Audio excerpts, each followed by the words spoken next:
Welcome to news wise. मैं हूं आरिफा नूर। Programme में आज सबसे पहले हम बात करेंगे जो पाकिस्तान तहरीक इंसाफ के सामने सियासी चैलेंजेस तो हैं ही सही, मगर जो कानूनी इस वक्त चैलेंजेस हैं जिनमें से बहुत से तो उन्होंने खुद ही इनिशिएट किए हैं और बहुत से मामलात सियासी ऐसे हैं जिनको वो सुप्रीम कोर्ट लेके गए हैं। आज ही पाकिस्तान तहरीक इंसाफ ने जो लॉन्ग मार्च के हवाले से पिटिशन है जिसका इमरान खान साहब काफ़ी दिनों से जिक्र कर रहे थे, वो जमा करवा दी है सुप्रीम कोर्ट में। पार्टी रहनुमा असद उमर साहब जो है उनके बकौल ये आईनी जो दरख्वास्त है इसमें 9 के करीब नुकात जो है वो पार्टी ने उठाए हैं। इस्लामाबाद के अंदर एक पुरअमन एहतजाज का जो हक है, सियासी इज्तिमा का जो हक है, रास्ते में रुकावटें खड़ी ना हो उसके ऊपर भी बात की गई है। मीडिया रिपोर्ट्स में भी ये कहा गया है कि इस पिटिशन में अदालत से ये भी रिक्वेस्ट की गई है कि जो पीटीआई के रहनुमा हैं, कारकुन हैं, उनको गिरफ्तार ना किया जाए, निशाना ना बनाया जाए, उनके घरों पर छापे ना लगाए जाए। ये सारे इशूज़ जो हैं इसमें उठाए गए हैं।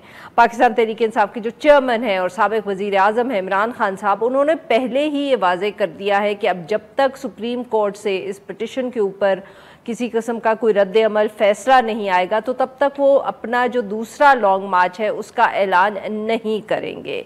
साथ में ये भी कहा जा रहा है कि जो एक कंडीशनल ऑफर सी पाकिस्तान तहरीक इंसाफ की तरफ से आई है कि वो पार्लियामेंट में भी वापस आने को तैयार हैं, शर्त मगर ये है कि हुकूमत इलेक्शंस की जो तारीख है वो अनाउंस कर दे। इसके साथ साथ जो पंजाब का बहरान है उस हवाले से भी पाकिस्तान तहरीक इंसाफ जो है वो कोर्ट के अंदर एक केस जो है उससे डील कर रही है। वज़ीर आला पंजाब जो है हमजा शहबाज शरीफ साहब, उनके ख़िलाफ़ भी पाकिस्तान तहरीक इंसाफ की एक जो दरख्वास्त है उस पर आज अदालत में समाअत हुई। अली ज़फ़र साहब जो है उन्होंने वहाँ आर्ग्यूमेंट्स किए और ये कहा जा रहा है कि जो उनका एक इलेक्शन था उसको और उन्होंने जो स्पीकर कौमी असम्बली से हल्फ लिया है वो गैर आइनी है और इसके ऊपर आर्ग्यूमेंट्स जो हैं वो जारी हैं। साबिक वफाकी वज़ीर इत्तलात फवाद चौधरी साहब ने भी ये कहा है कि अदालत को जल्द अज जल्द फ़ैसला कर लेना चाहिए इस इशू के ऊपर। इसके साथ साथ पाकिस्तान तहरीक इंसाफ ने जो इंतखाबी इस्लाहात हैं उन कवानीन को भी चैलेंज करने का फ़ैसला किया है। ये सारा मामला है और आज ही थोड़े अर्सा पहले सुप्रीम कोर्ट से भी जो डिटेल्ड जजमेंट है धरने के हवाले से वो सामने आ गई है। मौज़ूआत पे गुफ्तगू करने के लिए आज हमारे साथ मौजूद है सेनेटर बैरिस्टर अली ज़फ़र साहब, सीनियर रहनुमा पाकिस्तान तहरीक इंसाफ और माहिर कानून है। Welcome to the show sir.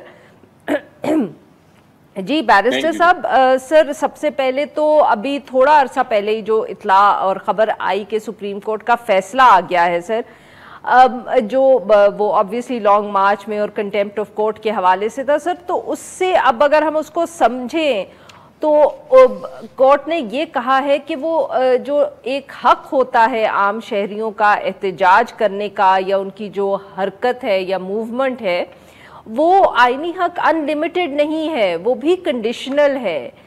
तो सर ये अब आप इसको किस तरह देख रहे हैं और आपके ख्याल में ये जो फैसला या इसकी तफसील सामने आई है इससे आपकी कितनी मदद या मदद नहीं हो सकती और do you think it will go against you? जी देखिए, हम सबसे पहले आइन की बात करते हैं कि आइन क्या कहता है। आइन कहता है कि हर शहरी का, ये सिर्फ पॉलिटिकल पार्टी का नहीं, हर शहरी का हक है कि वो एहतजाज करे, प्रोटेस्ट करे, रैली करे, जलसे जुलूस निकाले।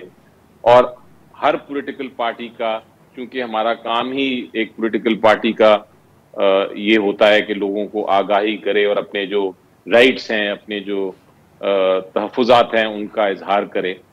तो पॉलिटिकल पार्टी की रैली, सिटीजन्स की रैली, ये एक बुनियादी हक है। और अगर कोई भी हुकूमत, चाहे वो हमारी हुकूमत हो या ऑपोजिशन की हुकूमत हो, जमहूरियत जब तक चल रही है कोई भी हुकूमत उस हक को किसी तरह नहीं नुकसान पहुंचा सकती या उसको कंट्रोल नहीं कर सकती। जिस तरह हमने देखा कि जब ये पहली मार्च जो थी 25 तारीख को जो पीटीआई एक पुरअमन मार्च करना चाह रहा था, हमने देखा कि उसमें अरेस्ट भी हुए लोग, हमने देखा उसमें टेयर गैसिंग भी हुई, उसमें लोगों को शहरों से निकलने भी नहीं दिया, उसमें टॉर्चर भी किया गया, सारी चीजें हमने देखी, थ्रेट्स की गई। तो ये जो सारी इकदाम किए थे हुकूमत ने, आइन कहता है कि हुकूमत ये नहीं कर सकती। ये इसमें सुप्रीम कोर्ट की कोई जजमेंट की भी जरूरत नहीं, इसमें किसी मेरे तबसरे की जरूरत नहीं, ये आइन में ही लिखा है और ये पूरी दुनिया में यही कानून है। अब आपने बिल्कुल दुरुस्त फरमाया कि ये लिमिट होता है पुरअमन एहतजाज पे। अगर कोई भी गैर कानूनी एहतजाज करना चाहे, यानी कि तोड़ फोड़ करना चाहे, मार कुटाई करनी चाहे, तो फिर हुकूमत का इक्वली फर्ज है कि उसको वो इस किस्म की कोई रैली अगर निकालना चाहे या कोई लोगों को नुकसान पहुंचाना चाहे, वायलेंट होना चाहे, तो फिर उसको रोके। लेकिन ये कबल अज वक्त फैसला नहीं कर सकती हुकूमत कोई भी, ये सिर्फ ऑन द स्पॉट ही फैसला किया जाता है। जो पिटिशन फाइल की है मैंने आज सर, इफ आई की तरफ से। हाँ जी sir, if I can just quickly add here sir, वही हुकूमत तो इस वक्त जो इमरान खान साहब का बयान था असलहे के हवाले से और के कुछ पाकिस्तान तहरीके इंसाफ के कारकुनान के पास असलहा था और वायलेंस हो सकता है, तो सर अगर उसको हम आज सुप्रीम कोर्ट की जजमेंट के साथ मिलाएं तो ये तो फिर हुकूमत के हक में चली जाएगी बात। वो आपको कहेंगे कि हमने जो फैसला किया सही किया, पार्टी लीडर ने एतराफ किया है कि वायलेंस हो सकता था।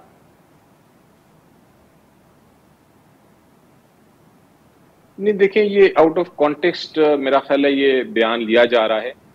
सवाल पैदा ये होता है कि हम जरा 3-4 दिन पहले, बल्कि मैं कहता हूँ आप कुछ महीने पहले चले जाएं, जब हमारी हुकूमत थी तो पीटीआई गवर्नमेंट में बिल्कुल जरूर थी, पंजाब में भी गवर्नमेंट में पीटीआई ही थी, केपीके में भी पीटीआई ही थी, और लॉन्ग मार्चेस भी हुए, रैलीज भी हुए, पीपल्स पार्टी ने भी निकाले, जेयूआई ने भी निकाले, पीएमएलएन ने भी निकाले, लेकिन गवर्नमेंट ने हमेशा अपनी जिम्मेदारी पूरी की और उनको फैसिलिटेट किया। हमने कभी नहीं कहा कि ये, हालांकि हमें भी न्यूज आती थी कि ये इसको रोक दिया जाए, एक हमारा ग्रुप था जो कहता था इनको रोकें क्योंकि ये पुरअमन नहीं रहेंगे, लेकिन हम अज्यूम नहीं कर सकते थे, हम प्रिज्यूम नहीं कर सकते थे। हमने फैसिलिटेट किया और हमने उनसे कमिटमेंट्स ली और उनको जगह दी और उन्होंने आके अपने अपने पीसफुली पुरअमन जलसे जुलूस कर लिए, मार्चेस भी कर लिए।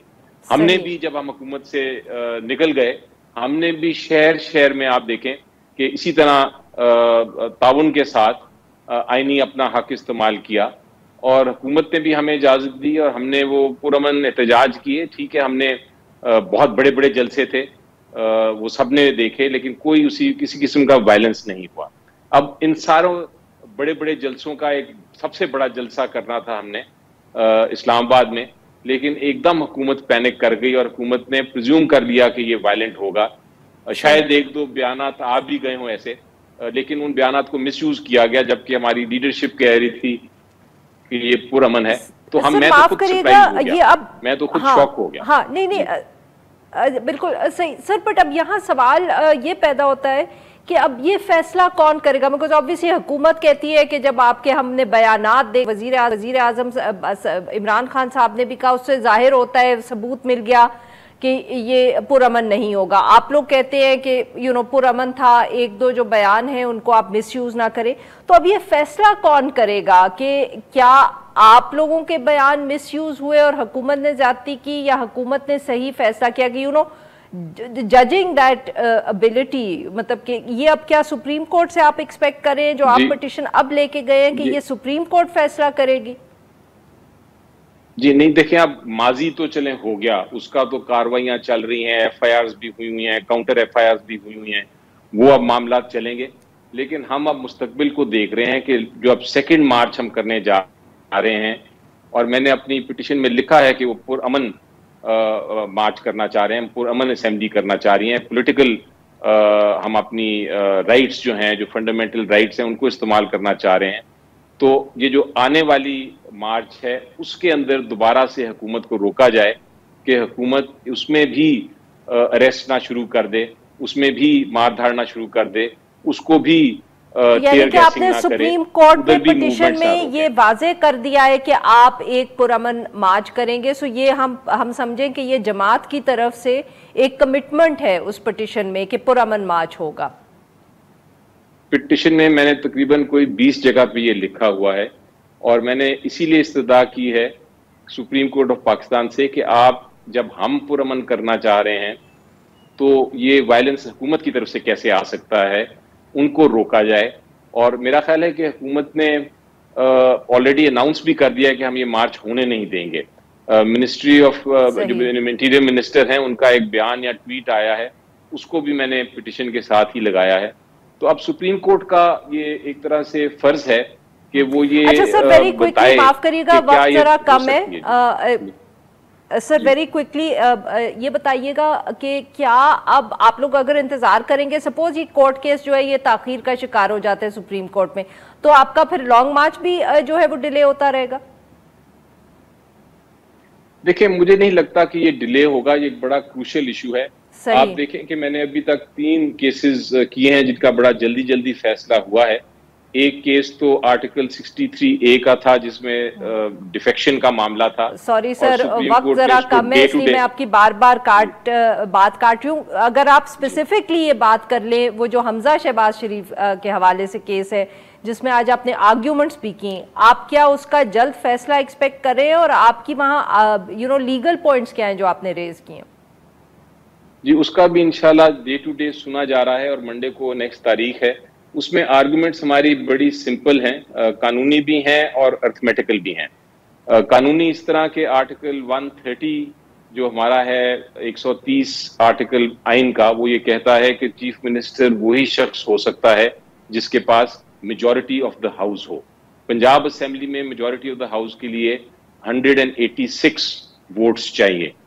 हमजा शहबाज शरीफ साहब के पास 197 वोट्स पड़े थे, लेकिन उनमें से 25 वोट्स वो हैं जो पीटीआई के डिफेक्टर्स के थे। और सुप्रीम कोर्ट ऑफ पाकिस्तान ने कह दिया है कि ना सिर्फ वो डिस्क्वालिफाइड हैं, बल्कि सुप्रीम कोर्ट ने ये कहा है कि उनके वोट काउंट ही नहीं हो सकते। तो अगर आप 25 वोट निकाल दें तो इसका मतलब उनके पास 172 वोट्स रह जाते हैं, जो कि 186 मेजॉरिटी नहीं है। आइन कहता है कि अगर ये होगा तो फिर दोबारा से रीपोलिंग होगी, और दोबारा से रीपोलिंग का मतलब है कि जो भी मेजॉरिटी ले जाए, उस वक्त जितने भी लोग हैं उनमें से जो भी मेजॉरिटी ले जाए वो फिर चीफ मिनिस्टर बनेगा। वो सिंपल, तो ये हमने सिंपल मेजॉरिटी है। हाँ, सिंपल मेजॉरिटी सही। और सर आपके ख्याल में वो सिंपल मेजॉरिटी भी नहीं ले पाएंगे? जी, वो तो फिर एक नेक्स्ट फेज आता है। आइन कहता है कि उसको सेकंड पोल कहते हैं उसको, कि सेकंड पोल में फिर जो भी फैसला होगा वो अपनी जगह होगा। वो पॉलिटिकल इशू है, लेकिन लीगली वो मेरी नजर में कानूनी तौर पे, आईनी तौर पे वो चीफ मिनिस्टर नहीं रहे। और उनका ये कहना, उन्होंने मौक़िफ़ इख्तियार किया था ऑपोजिशन ने, कि ये जो जजमेंट है सुप्रीम कोर्ट की ये उनके ऊपर लागू नहीं होती, लेकिन ऐसी बात साफ नजर आता है कि दुरुस्त नहीं है, क्योंकि जो जजमेंट है वो तशरीह की गई है आर्टिकल 63A की, और आर्टिकल 63A 18th अमेंडमेंट से आया था 2010 में। तो 2010 के बाद जो भी डिफेक्शन होगी, जो भी होगा उसमें वोट काउंट नहीं किया जाएगा, यही सुप्रीम कोर्ट ने कहा है। और इलेक्शन चूंकि 2010 के बाद हुआ था, 16 अप्रैल 2022 को हुआ था, इसलिए वो उसके ऊपर लागू होता है और वो वोट्स काउंट नहीं हो सकते। तो एक बड़ा सिंपल कानूनी और अर्थमेटिकल केस है। फवाद चौधरी साहब का हमने वो साउंड बाइट भी चलाया, जो वो शिकायत या शिकवा जो भी आप कहना चाहे कर रहे हैं कि जो 5 आपकी रिजर्व्ड सीट्स हैं वो भी आपको इस वक्त अगर उसके ऊपर ईसीपी फैसला कर दे, आपको अलॉट कर दें, तो आप लोगों के नंबर्स बढ़ जाएंगे वहाँ। मगर दूसरी साइड की ये आर्ग्यूमेंट है कि अगर वो जो जो डायरेक्टली इलेक्टेड पार्लियामेंटेरियंस हैं, अगर वो पहले इलेक्ट हों तो हो सकता है कि ये 5 सीट्स भी ऊपर नीचे हो जाए इन केस आप वहां कोई लूज करते हैं सीट डायरेक्ट इलेक्शंस में। जी देखें, इलेक्शन कमीशन ऑफ पाकिस्तान के सामने मैं पेश हुआ था, उन्होंने बड़ा अच्छा फैसला दिया था जब सवाल ये था कि जो 25 लोग हैं वो डी सीट होंगे या नहीं, और उस पे इलेक्शन कमीशन ऑफ पाकिस्तान ने कानून के मुताबिक उनको डी सीट कर दिया था। अब जब 25 लोग डी-सीट हो गए, इसका मतलब वो अब वहां नहीं रहे जब तक वो नए इलेक्शन से वापस नहीं आते उन 25 सीटों पे लोग। इन द मीन टाइम वो जो 5 सीटें हैं जिन्होंने पहले वाले प्रोसेस के तहत ही उनकी नॉमिनेशन पेपर्स गए थे, उनके सेकंड इन लाइन जो हैं, कानून ये कहता है, आइन ये कहता है कि वो जो सेकंड इन लाइन थे वो आ जाते हैं ऑटोमेटिकली उन सीटों पे। तो ये इलेक्शन कमीशन ऑफ पाकिस्तान, मुझे यकीन है कि जो भी कानून है उसके मुताबिक वो फैसला करेंगे। उनको जल्दी फैसला करना चाहिए क्योंकि ये कंफ्यूजन नहीं रह सकती ज्यादा देर। सबसे बड़ा सूबा है हमारा और वो चीफ मिनिस्टर और एक वैलिड कैबिनेट के बगैर है। तो इसलिए इलेक्शन कमीशन ऑफ पाकिस्तान पे मुझे पूरा यकीन है कि वो जल्द फैसला और कानून के मुताबिक फैसला करेंगे। सर, आज ये भी इत्तला आई है कि जो मुनहरिफ अराकीन थे पाकिस्तान तहरीक इंसाफ के, जिनको डी-सीट कर दिया गया है, उनमें से कुछ सुप्रीम कोर्ट भी चले गए हैं इस फैसले के खिलाफ। गालिबन आयशा चौधरी साहिबा जो है, जो शायद रिजर्व सीट पे आई थी, वो सुप्रीम कोर्ट चली गई हैं। क्या आप एक्सपेक्ट करते हैं कि वो वहीं ये कोई स्टे ऑर्डर मिल जाएगा या अगेन कोई ऐसी वहाँ प्रोसीडिंग्स में ताख़ीर होगी या वो प्रोसीडिंग्स चलेंगी जिससे आपका पंजाब में केस जो आप हाई कोर्ट में आर्ग्यू कर रहे हैं उस पर कोई फ़र्क पड़ सकता है? ये आरफा देखें, उन हर एक का कानूनी हक है कि वो अपील फाइल करें। आइन में, कानून में दिया हुआ है उनको गुंजाइश की अपील करें। उन्होंने हक अपना इस्तेमाल किया है, लेकिन जब तक ये स्टे नहीं होता मामला सुप्रीम कोर्ट में, तो अपील फाइल करने का असर हाई कोर्ट के केस पे नहीं होगा। या आगे जाके अगर इलेक्शन होता है तो उस पे नहीं होगा। हाँ, अगर स्टे हो जाता है, किसी किस्म का हुक्म आ जाता है, तो फिर आपको उसका इम्पैक्ट हो सकता है। लेकिन मुझे नहीं लगता कि ऐसा होगा और उसकी वजह मैं आपको अपने बता देता हूँ। वजह यह है कि अदालत ने एक बहुत खूबसूरत फैसला किया है सुप्रीम कोर्ट ने, जिसमें अदालत ने ये कहा है कि डिफेक्शन जो है, हॉर्स ट्रेडिंग, ये कैंसर है और कैंसर को रोकने के लिए इन लोगों को ना सिर्फ डी-सीट करना है बल्कि इनका वोट भी इस्तेमाल नहीं करना। इलेक्शन कमीशन ऑफ पाकिस्तान ने ये फैसला किया है कि उनको पता था, इन सारे 25 के 25 लोगों को, उनको पता था कि पार्टी डायरेक्शन क्या है कि आपने परवेज इलाही साहब के हक में वोट करना है और हमजा शरीफ साहब के हक में वोट नहीं करना। लेकिन उन्होंने इस जानबूझ के, इस नॉलेज के बावजूद उन्होंने वोट कर दिया हमजा शरीफ को, इसलिए वो आर्टिकल 63A के तहत डी-सीट हो जाएंगे। ये बड़ा उनका भी स्ट्रेट फॉरवर्ड केस है। वो ठीक है, अपना हक इस्तेमाल करें सुप्रीम कोर्ट में, लेकिन मुझे उनके केस में कोई गुंजाइश ज्यादा नहीं नजर आती। बहुत बहुत शुक्रिया सर, आपने हमारे लिए वक्त निकाला। यहाँ पे लेंगे हम एक छोटा सा ब्रेक और जब हम ब्रेक से वापस आएंगे हम हल्के बंदियों के हवाले से बात करेंगे। Stay with us. Welcome back. Programme के इस हिस्से में हम जिक्र करेंगे जो नए हल्का बंदियाँ हुई हैं कौमी असम्बली की, इलेक्शन कमीशन ने जो की हैं, उनके बाद क्या तब्दीलियां आई हैं। ECP का जो एलामिया है उसके मुताबिक जो अब कौमी असम्बली की सीट्स है वो 342 से कम होकर 336 कर दी गई हैं। नई हल्का बंदियां जो है उनके नतीजे में फाटा की जो 12 नशिस्तें थी इनको ख़त्म कर दिया गया है और खैबर पख्तूनख्वा की जो जनरल सीट्स हैं उनके अंदर इजाफा कर दिया गया है, वो 35 से अब 45 हो गई हैं। पंजाब की जो जनरल सीट्स हैं वो 148 से कम होकर 144 हो गई हैं और जो कौमी असम्बली की मौजूदा नशिस्तें हैं वो अब 266 हैं, ख़वातीन के लिए 60 और गैर मुस्लिम कम्युनिटीज़ जो हैं उनके लिए 10। इसके साथ साथ चीफ इलेक्शन कमिश्नर का ये बयान भी सामने आया है कि वो यानी कि इलेक्शन कमीशन जो है हर वक्त इंतखाबात के लिए तैयार है, मगर जो फैसला है वो सियासी क़यादत ने करना है। और इस पे सवाल इस तरह उठ रहा है कि कुछ अरसा पहले सुप्रीम कोर्ट में उन्होंने कहा था कि अक्टूबर से पहले वो इलेक्शंस नहीं हो सकते। इस सारे मामले पे गुफ्तगू करने के लिए हमारे साथ मौजूद हैं अहमद बिलाल महबूब, सरबराह है पिलडैट के। Welcome to the show sir. जी अहमद साहब, सर ये ज़रा हमें समझाएं कि ये जो नशिस्तें कम हुई हैं इनको आप किस तरह देख रहे हैं ओवरऑल? देखिए, नशिस्तों का कम होना दो वजूहात की वजह से हुआ है। एक तो आपको पता है 2017 में पॉपुलेशन सेंसस हुई थी और 2018 के इलेक्शन से पहले उनके प्रिलिमिनरी जो रिजल्ट था उसको 25th कॉन्स्टिट्यूशनल अमेंडमेंट के तहत अप्रूव किया गया था, क्योंकि रिजल्ट जब वो कोई सेंसस हो जाए तो उसका रिजल्ट उसी वक्त अप्लाई होता है जब उसके फाइनल रिजल्ट अनाउंस कर दिए जाएं। तो 2018 के इलेक्शन से पहले वो फाइनल रिजल्ट आए नहीं थे, तो प्रिलिमिनरी रिजल्ट के बेसिस पे उन्होंने फैसला किया कि हम इसे अप्रूव कर देते हैं। उसमें यह हुआ कि पंजाब की पॉपुलेशन कम हो गई थी और खैबर पख्तूनख्वा और बलूचिस्तान की पॉपुलेशन बढ़ गई थी, इसलिए पंजाब की नेशनल असम्बली की सीट्स वो कम हो गई और खैबर पख्तूनख्वा और बलूचिस्तान की सीट्स बढ़ गई। सिंध की पॉपुलेशन में कोई चेंज नहीं आया, तो सिंध के अंदर सीट्स उतनी ही रहीं। एक तो इस वजह से चेंज हुआ जो आपने अभी पंजाब का जिक्र किया कि वो कम हो गई। दूसरा ये हुआ कि फाटा को मर्ज कर दिया गया खैबर पख्तूनख्वा के साथ। तो फाटा की उस ज़माने में सीट्स होती थी 12, तो वो 12 सीट्स जो थी वो फाटा की आबादी से तकरीबन जितनी उनको मिलनी चाहिए थी उससे दोगुना थी, यानी 6 होनी चाहिए थी, वो 12 थी। और वो 12 इसलिए थी कि फाटा को चूँकि प्रोविंशियल असम्बली में कोई रिप्रेजेंटेशन नहीं मिलती, तो उसको कंपनसेट करने के लिए कहा गया कि नेशनल असम्बली में इनकी तादाद बढ़ा के 6 से 12 कर दी गई। तो जब ये मर्जर हुआ तो अब सिचुएशन चेंज हो गई। अब फाटा की रिप्रेजेंटेशन खैबर पख्तूनख्वा की प्रोविंशियल असम्बली में भी हो गई। तो फैसला हुआ कि अब फाटा की सीट्स जितनी उनकी पॉपुलेशन के हिसाब से बनती हैं दूसरे मुल्क के हिस्सों के हिसाब से उतनी ही बनाई जाए। वो 6 थी, तो अब वो 6 जब मर्ज हुई खैबर पख्तूनख्वा में, तो खैबर पख्तूनख्वा की तादाद में 6 का इजाफा हो गया। ओवरऑल 6 की कमी हुई पूरे मुल्क में, 272 की बजाय ये 266 हो गई।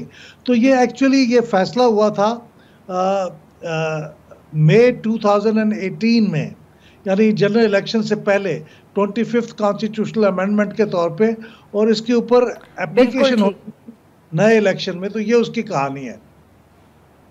बिल्कुल ठीक सर। और ये दूसरा मामला जो इलेक्शन कमिश्नर का स्टेटमेंट सामने आया है, वो कह रहे हैं कि हम हर वक्त इलेक्शन के लिए तैयार हैं, तो बहुत तनकीद इस पे हो रही है इस हवाले से कि कुछ अर्सा पहले सुप्रीम कोर्ट में जो बयान दिया था इलेक्शन कमीशन में, उसमें उन्होंने कहा कि हम अक्टूबर से पहले इलेक्शन नहीं करवा सकते, और तब इलेक्शन कमीशन पर भी ये तनकीद हुई थी कि उनको तो हर वक्त तैयार होना चाहिए। वो कैसे कह सकते हैं कि वो उनको अक्टूबर तक का वक्त चाहिए?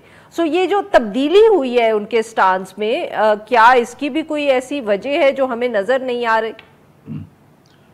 नहीं, मैंने उनका ये जो लेटेस्ट आप बयान कोट कर रही हैं, ये मैंने तो नहीं सुना, इसलिए मुझे उसका कॉन्टेक्स्ट नहीं मालूम, लेकिन हालात बिल्कुल वही हैं जो उन्होंने सुप्रीम कोर्ट में कहे थे। बल्कि आप देखें ना, आप जिस डिलिमिटेशन की अब आप जिक्र कर रही हैं, जिसका इलेक्शन कमीशन ने 30th को अनाउंस किया, उसकी प्रिलिमिनरी रिपोर्ट, अब उसके ऊपर 2 महीने और चाहिए।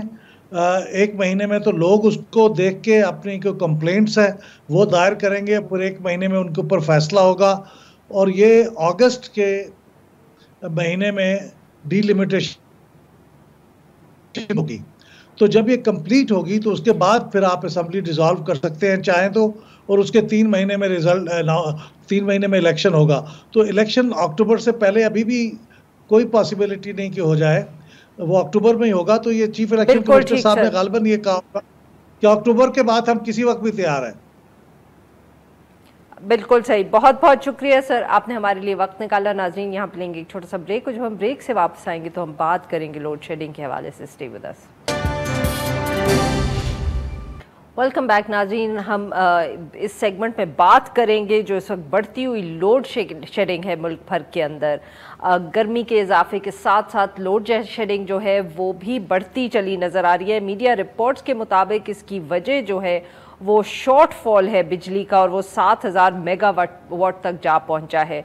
वजूहात वही हैं जो हम पहले भी सुनते रहे थे, एनर्जी ज़राए की किल्लत है, गर्दशी कर्जा है, IPPs को ताख़ीर से पेमेंट की गई है, LNG का भी कह रहे हैं इससे ताल्लुक़ है, वो मुनासिब मक़दार के अंदर हम दस्तयाब ना कर पाए। इस सारे मामले पे गुफ्तगू करने के लिए आज हमारे साथ मौजूद हैं अमार हबीब खान साहब, एनर्जी इकोनॉमिस्ट हैं। Welcome to the show sir. जी अमार साहब, इस दफ़े जो अब ये हम देख रहे हैं करंट लोड शेडिंग, सर क्या वजूहात है इसकी? क्या वही कि इस वक्त जो इंटरनेशनल एनर्जी प्राइसेस है वो इतनी ज़्यादा है कि पाकिस्तान अफोर्ड ही नहीं कर पा रहा पेट्रोल ख़रीदना, या इसकी वजूहात जो हमेशा हमारे स्ट्रक्चरल प्रॉब्लम्स हैं जिनका हम जिक्र हर साल तकरीबन करते हैं गर्मियों में, वो है? देखें जी, इसमें स्ट्रक्चरल नहीं, इसका ज़्यादातर जो वजह है उसकी वो इंटरनेशनल मार्केट में कीमतें जो बढ़ गई हैं। LNG अगर पहले आपको 11 से 12 डॉलर पर MMBTU जो उसका यूनिट होता है उस पर मिलती थी, तो आज आपको वही चीज़ 30 से 32 डॉलर में मिल रही है। यानी कि अगर आप पहले LNG गैस से बना के जो यूनिट इस्तेमाल करते थे वो 10 से 12 रुपए का होता था, वही चीज़ 20 से 24 रुपए की है। तो एक प्राइजेस डबल हो गई हैं। LNG के केस में, कोयले के केस में प्राइजेस जो हैं तकरीबन कुछ 4 गुना हो गई हैं। पहले अगर कोयला 80 डॉलर या 90 डॉलर का मिलता था, आज वही कोयला 400 डॉलर पर टन मिल रहा है। तो अगर पहले कोयले से आप 9 या 10 रुपए या 12 रुपए की बिजली बना देते, अब 35 से 40 रुपए पर यूनिट के हिसाब से बिजली बन रही है।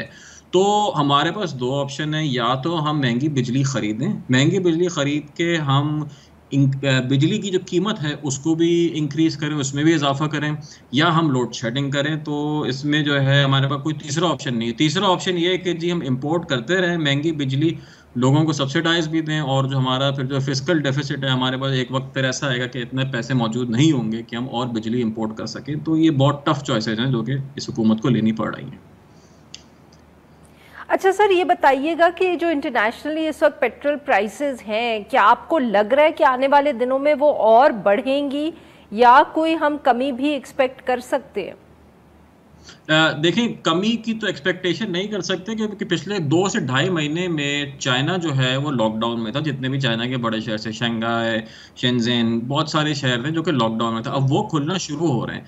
जब चाइना की इंडस्ट्रियल डिमांड आएगी, चाइनीज डिमांड ऑयल की आएगी, तो डेफिनेटली एक और स्पाइक जो है और ऑयल की कीमत में हम देख सकते हैं। तो गिनना तो मुश्किल है, हो सकता है बढ़ जाए। इवन अगर इस लेवल पे 110 या 120 डॉलर पर बैरल की रेंज में मेंटेन भी रहती है, उसमें भी हमारा नुकसान ही है। तो अगले, अगर आप कहते हैं कि 4 से 6 महीने में कोई डिक्लाइन हम देख सकते हैं, वो मुश्किल है। हो सकता है इसी लेवल पे मेंटेन रहे, ये भी हो सकता है कि इससे और कहीं ज़्यादा बढ़ जाए। सर, बढ़ने की जो आप बात है उसका ताल्लुक, जैसे आपने कहा कि चाइना में जो लॉकडाउन्स हैं वो ख़त्म होंगे, या आपके ख्याल में जो इस वक्त वो यूक्रेन का मामला है वो मज़ीद ख़राब होगा? जैसे इस तरह की भी इतलात आ रही हैं कि क्योंकि यूरोप अब कंसिडर कर रहा है कि वो कुछ सैंक्शंस अगर लगाएगा रशियन एनर्जी पे, तो उसका भी इम्पैक्ट आएगा। बिल्कुल जी, उसका इम्पैक्ट तो ऑलरेडी आ रहा है, इसीलिए कीमत इतनी बढ़ गई है, क्योंकि रशिया एक दुनिया का मेजर सप्लायर है। जब वो मार्केट में तेल नहीं पहुंचा पा रहा, बाजार में तेल नहीं पहुंचा पा रहा, जिसकी वजह से कीमत जो है मार्केट में बहुत ज़्यादा बढ़ गई है। क्योंकि चाइनीज़ का मैंने जिक्र इसलिए करा था कि वहाँ से डिमांड भी जब आएगी और सप्लाई नहीं बढ़ेगी तो कीमत उसकी और ज़्यादा बढ़ेगी। तो अगर इसमें कशीदगियाँ और बढ़ती हैं, सैंक्शंस और बढ़ते हैं, तो ये कीमत और ज़्यादा बढ़ सकती है। मुश्किल है इसका नीचे आना, अनलेस एंड अनटिल रशिया की जो सप्लाई है वो मार्केट में फिर से आ जाए। तो सर फिर ये सिर्फ जो एक इंटरनेशनल सिचुएशन है, ये आप कब तक देख रहे हैं? ये कब तक सस्टेन इसी तरह करती रहेगी? और क्या इसका मतलब है कि with every price rise will we see more load shedding, या जो इस वक्त सूरत हाल है यही चलती रहेगी? मेरे ख्याल से हमें और ज़्यादा आगे लोड शेडिंग देखनी पड़ेगी, क्योंकि जो कीमतें हैं उस पर पेट्रोल लेना या किसी भी और किस्म के फ्यूल लेना वो बहुत मुश्किल है हमारे लिए और बहुत महंगा भी है। तो लोड शेडिंग इसी हिसाब से चलती रहेगी अनलेस एंड अनटिल रशिया का मामला थोड़े हद तक हल हो जाए, थोड़ी वहाँ से सप्लाई खुल जाए, कीमतें अगर नीचे आना शुरू हो जाएं, then things will start getting better. हमारा कैपेसिटी का मसला नहीं है, हमारे पास बिजली बनाने की कुव्वत काफ़ी है, हम बिजली पूरी बना सकते हैं। इसीलिए पिछले 3-4 साल से बिल्कुल लोड शेडिंग नहीं हो रही थी, क्योंकि हम बिजली बना रहे थे और उसको कंज्यूम भी हो रही थी। इस दफ़ा हमारे पास फ्यूल ख़रीदने के पैसे नहीं है। ये वही वाली बात है, आपके घर में गाड़ी खड़ी, आप गाड़ी चला सकते हैं, मगर आपने गाड़ी में जब पेट्रोल डालने के पैसे नहीं होंगे तो आप गाड़ी भी नहीं चला सकते। ये सीधा हिसाब यही है। बहुत बहुत शुक्रिया सर, आपने हमसे गुफ्तगू की। नाजरीन, आज के लिए बस, we'll be back tomorrow at the same time. हर पीर से जुमे अपना पसंदीदा शो न्यूज़ वाइज यूट्यूब पर देखने के लिए डॉन न्यूज़ के ऑफिशियल चैनल पर आएं और सब्सक्राइब करना मत भूलें, बेल आइकॉन को प्रेस करें।